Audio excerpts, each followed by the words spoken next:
여러분 안녕하십니까? 오늘 아침에 여기저기에서 뜨고 있는 기사들의 제목 보니까 이준석은 나는 안철수 조롱해도 된다 이렇게 아주 대놓고 공언하더군요. 근데 이 친구가 정치 입문한 지도 10년씩이나 되었다는 이 친구가 왜 안철수를 그냥 인간 일개인 안철수로만 착각한 모양입니다. 이건 엄청나게 큰 실수를 한 겁니다. 이준석 이 친구는 스스로는 자기 자신을 대한민국의 그 자랑하는 2030을 대표하는 젊은 정치인으로 자부하잖아요. 그래서 이준석 하면 많은 사람들이 그의 언행과 행동을 통하여 2030의 젊은 정치 지망생들의 그 모습을 투영하게 되는 겁니다. 자, 대한민국의 유권자 저것만치 한 2,400만 명은 넉넉하겠죠?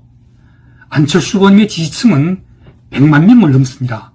이 100만 명의 지지층을 향하여 오늘날 보수파 제1야당의 공당 대표라는 자가 나는 100만 명의 국민들을 조롱해도 된다 이런 식이잖아요. 그럼 이게 뭡니까? 그래, 나 안철수 조롱하는 재미에 살고 안철수 조롱하는 재미에 당대표도 하고 또 안철수 조롱하는 재미에 내 청춘도 보내고 있다는 거잖아요. 다시 바꿔서 말하면 그래, 난 국민 조롱하는 재미에 당대표도 하고 또 국민 조롱하는 목적으로 내 청춘을 보내고 있다는 거잖아요. 와, 오죽했으면 보다 못한 국민의당에서 윤영희 대변인이 윤석열 후보 낙선운동 삼매경 중인 조롱의 힘 이준석 대표 이런 제목의 논평까지 다니었겠습니까? 솔직히 제가 그동안 들어오곤 했던 여러 당의 대변인들 논평 가운데서 이 논평 정말 최고였습니다. 한마디로 조롱의 힘으로 바뀐 국민의힘, 이건 정말 시청말로 진짜 대박 아닙니까? 한마디로 이준석은 그 자신의 정치 스승인 김종인 할아버지가 지어놓고 간 국민의힘이라는 이 당명을 이젠 또 아주 조롱의 힘으로까지 만들어버린 것입니다. 국민의힘을 국힘당이라고 보통 줄여서 부르잖아요. 그러니까 이제는 조롱당으로 불러주면 되는 겁니다. 국힘당이라는 이 국자는 악센트가 많이 들어가서 부르기가 좀 어색하지만 조롱당은 이건 어감이 또 부드럽고 진짜 너무 좋습니다.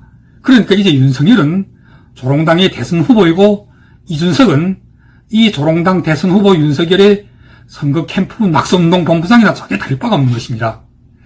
자, 이 모든 영예스러운 대한민국 보수파가 자랑하는 제1야당의 별명들 누구를 탓할 수가 있겠습니까? 모두가 이준석 본인의 그 부도덕한 은행의 소치요. 그리고 나아가서는 이런 자를 당대표로 뽑았던 보수파 늙은 정신병자들과 이 국힘당에 미쳐버린 당원들이란 자들의 선택이 아니었습니까? 물론 그럼에도 불구하고 이준석은 스스로 계속 자신이 앞날에다가 이 지뢰를 묻고 있는 것입니다.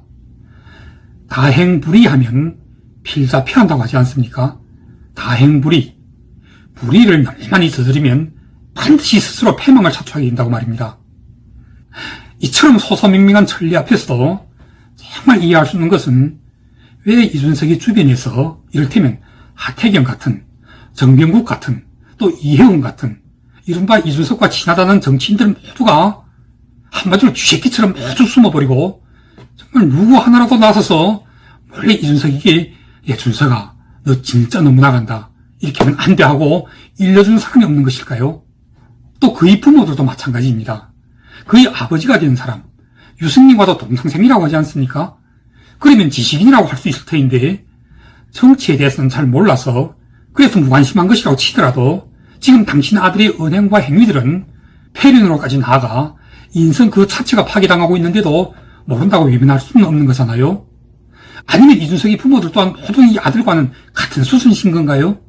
또 아니면 진짜로 이준석은 그 누구도 제어할 수가 없는 고삐 풀린 망아지여서 그런 건가요? 아니죠. 망아지는 고삐가 풀리면 홀짜서 질주하고 또 혼자서 파죽지 세일 뿐 결코 남을 모욕하고 능멸하고 조롱하고 하지 않죠. 마구대고 길 가는 사람들을 물자고 달려드는 것은 광견병에 걸린 미친 개만이 가능한 것입니다. 그런데 그걸 지금까지도 계속 침묵하고 방임하고 나아가 은근히 동조까지 하는 듯한 발언들을 계속 함께 쏟아내고 있는 사람들이 주변에 여럿 있죠. 이름은 밝히지 않겠습니다. 이 조롱당의 당헌 당규상 이 미친 개를 제어할 수 있는 사람은 유일하게 당헌에 의해서 당무 우선권을 부여받은 대선 후보 윤석열인 것입니다. 그런데 여러분들께서는 단 한 번이라도 윤석열이 이 이준석이 국힘당을 성상납당을 넘어 조롱당으로까지 만들어 오고 있는데도 여기에 대해서 단 이런 방구라도 뭐라고 한 것을 들어보신 적이 있습니까? 이는 오로지 이 윤석열 본인에게도 이 이준석과 같은 숨은 의지가 있기 때문으로밖에 더 이상 이해할 수가 없는 것입니다. 아무튼 진짜로 꼴좋게 생겼습니다. 세상의 모든 잘못된 선택에는 그 대가가 따르는 법인 것입니다. 이건 인간 세상의 불변의 법칙입니다. 이 국힘당이 성상납당으로 조롱의 힘당으로 수차례씩 별명이 첨가되어 오는 동안 이런 인성 파괴자를 당대표로 만들었던 대한민국의 보수파 국민들과 소위 이런 사역에 미쳐서 붙잡고 있는 그 2030의 돌연변이들, 이들 모두가 그 책임에서 무사하리라고 생각한다면 그건 그야말로 오산입니다. 국민의당의 윤영희 대변인께서 이 조롱의 힘당의 얼굴인 대표부터 정책본부장까지 인터넷 커뮤니티만 들여다보고 또 SNS에서 킥킥대는 모습이 참으로 가관이라면서 차라리 국민의 힘 말고 조롱의 힘으로 개명하기를 추천한다고 아주 공개적으로 요청했더라고요. 자, 국민들이 마음속에서 이미 국민의 힘은 조롱의 힘으로 간략해서 조롱당으로 한순간에 자리 잡아버릴 것입니다. 원래 좋은 이름은 잘 알려지지 않지만 나쁘고 고약한 이름은 삽시간에 바람을 타는 법이거든요. 논평 마무리하겠습니다. 조롱당 대선 후보 윤석열과 윤석열 낙선운동 본부장 이준석 이 조롱당 대표의 무언을 빕니다. 그럼 감사합니다.